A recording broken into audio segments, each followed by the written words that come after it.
Europe में कौन सा चीज़ सस्ता हुआ?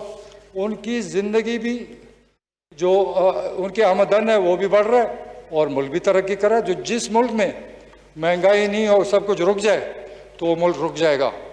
ना कोई उगाएगा, ना कोई इंडस्ट्री चलाएगा और ना कारोबार होगा, तो किस तरह मुल्क चलेगा? ये अजीब फिनोमेना शुरू किया हुआ है कि महंगाई महंगाई गुर्बत। मैं चैलेंज करता हूँ, आए जाएँ फिरें, मैं अपने सूबे के बात करता हूँ, आए मेरे साथ फिरें, मुझे गरीब पैदा करके दिखा दें, तो फिर मैं कहूँगा कि तुम बड़े सच बोल रहे हो। ये सारा एक ड्रामा है, ये अपोजिशन का ये ड्रामा है और ये ड्रामा नहीं चलेगा। अब लोग समझदार हो गए हैं।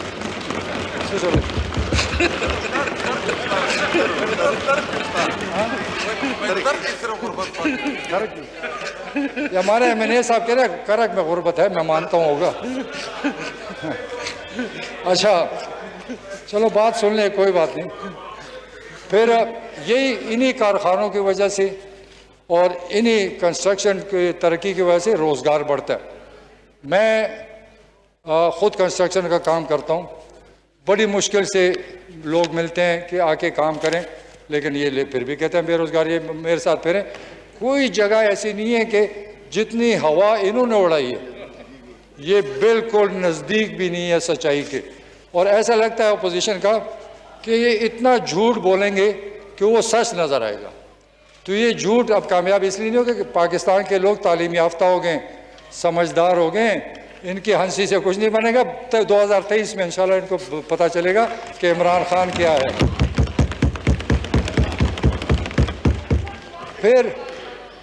फिर देखें, दुनिया में कोविड आया, सारी दुनिया की इकॉनमी तबाह हुई। हमारे आसपास जो मुल्क हैं उनकी इकॉनमी देखें, अल्लाह का शुक्र है कि इमरान खान ने अच्छे फैसले किए और आज मुल्क की इकॉनमी बेहतर हो रही है। हालांकि हमारी इकॉनमी को डूब जाना चाहिए था। ये अल्लाह का शुक्र है कि इमरान खान के सही फैसलों से पाकिस्तान की इकॉनमी को नुकसान नहीं पहुंचा, थोड़ा बहुत पहुंचा होगा, लेकिन वो कंट्रोल में आ रहे हैं। दूसरा, जो फेडरल गवर्नमेंट के बहुत प्रोग्राम आ रहे हैं, एहसास के आ रहे हैं, गरीबों के लिए कामयाब नौजवान प्रोग्राम आ रहे हैं, और साथ ये कहते हैं कि वो लंगर खाने नहीं खोले। भाई मजदूरों की फिक्र करो, वो कहाँ सोएंगे? जो सड़कों पे सोते थे, जो सड़कों पे बैठे होते थे रात को, गर्मी में सर्दी में। अगर ये बात देखिए, हमने आपकी बात नो क्रॉस टॉक प्लीज। चलो बिस्मिल्लाह जी, खटक साहब प्लीज।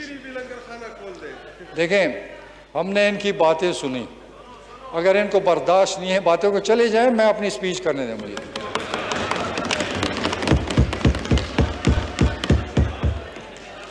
फिर यहाँ एग्रीकल्चर की बात की गई।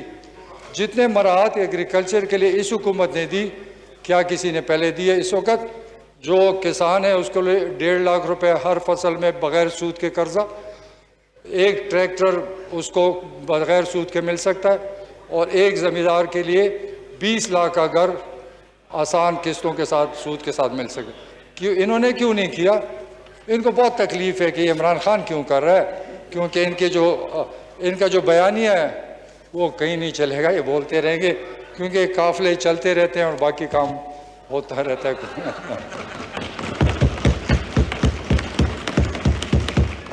अच्छा, मैं अब सूबे पर आता हूँ। जनाब शहबाज शरीफ साहब ने तनकीद की कि खैबर पख्तूनख्वा में एक यूनिवर्सिटी भी नहीं बनी। मैं इस फोरम से जनाब शहबाज शरीफ को चैलेंज करता हूँ कि आए मनाजरा करते हैं। आपकी 20 साल की कारकर्दगी और मेरी 5 साल और ये मौजूदा 3 साल की कारकर्दगी से बहुत और ये मैं ज़ुबानी नहीं करता, कागज़ लाएँ, बताएं आपने क्या किया, हमने क्या किया, और उस वजह क्या है। अगर मियाँ साहब की चुप कर,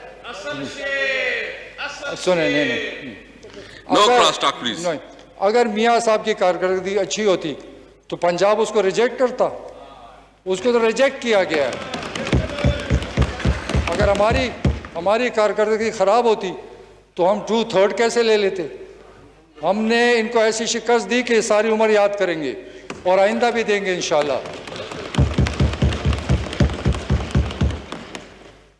अब मैं सिर्फ ये बात करता हूँ कि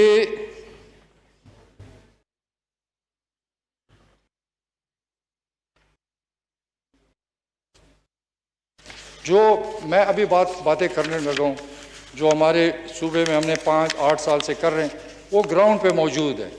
मैं हवाई बातें नहीं करूँगा, तो जो ग्राउंड पे मौजूद है, तो इसलिए चैलेंज करता हूँ कि आकर देखें और फिर उसके बाद थोड़ा शर्मिंदा हों जो आपने हम पर इल्ज़ाम लगाए। सबसे पहले जब हमारी हुकूमत 2013 में बनी, आपको पता है उससे पहले हैदर होती साहब की हुकूमत थी, दहशतगर्दी थी, बुरा हाल था, तबाही की तरफ सूबा जा रहा था, रोज़ हम लाशें उठाते थे, बड़े मुश्किलात में थे। लेकिन फिर अल्लाह ने शुक्र किया कि तकरीबन 1.5-2 साल के बाद अमन आया और हम तरक्की की तरफ चल पड़े। तो हमने क्या किया, जनाब प्राइम मिनिस्टर के सोच और मंशूर के मुताबिक हमने स्टार्ट किया कानून साजी से, क्योंकि जब कानून साजी नहीं होगी तो कोई चीज़ नहीं चलेगी। तो हमने सबसे पहले राइट टू इन्फॉर्मेशन लाए। उस वक़्त वफाक की इनकी हुकूमत थी, मैं उसको फॉलो करता रहा। हमारी राइट टू इन्फॉर्मेशन ऐसी थी कि कोई चीज़, कोई अफसर, कोई वज़ीर आला कोई चीज़ नहीं छुपा सकता।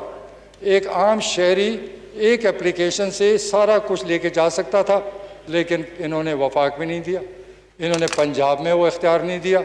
क्यों? क्योंकि हम कुछ छुपाना नहीं चाहते थे और ये सब कुछ छुपाना चाहते थे। फ़र्क यही है और कोई फ़र्क नहीं है कि हमने सरेआम काम किया, हमने खुले मैदान में काम किया और इन्होंने चोरी चोरी काम किया ताकि किसी को पता ना चले कि हम क्या कर रहे हैं। तो ये चीज़ें ये मुकाबले की हैं। फिर हमने right to public service act लाए। यूरोप में कौन सा चीज़ सस्ता हुआ? उनकी ज़िंदगी भी, जो उनकी आमदन है वो भी बढ़ रहा है और मुल्क भी तरक्की कर रहा है। जो जिस मुल्क में महंगाई नहीं हो, सब कुछ रुक जाए, तो वो मुल्क रुक जाएगा। ना कोई उगाएगा, ना कोई इंडस्ट्री चलाएगा और ना कारोबार होगा, तो किस तरह मुल्क चलेगा? ये अजीब फिनोमेना शुरू किया हुआ है कि महंगाई महंगाई गुर्बत। मैं चैलेंज करता हूँ, आए जाएँ फिरें, मैं अपने सूबे के बात करता हूँ, आए मेरे साथ फिरें, मुझे गरीब पैदा करके दिखा दें, तो फिर मैं कहूँगा कि तुम बड़े सच बोल रहे हो। ये सारा एक ड्रामा है, ये अपोजिशन का ये ड्रामा है और ये ड्रामा नहीं चलेगा। अब लोग समझदार हो गए हैं।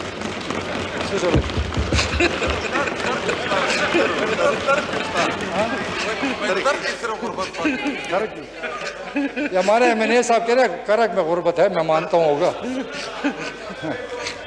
अच्छा चलो बात सुन ले, कोई बात नहीं।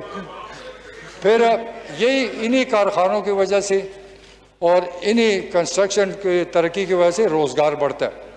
मैं ख़ुद कंस्ट्रक्शन का काम करता हूँ, बड़ी मुश्किल से लोग मिलते हैं कि आके काम करें, लेकिन ये फिर भी कहते हैं बेरोज़गार। ये मेरे साथ फिरें, कोई जगह ऐसी नहीं है कि जितनी हवा इन्होंने उड़ाई है, ये बिल्कुल नज़दीक भी नहीं है सच्चाई के।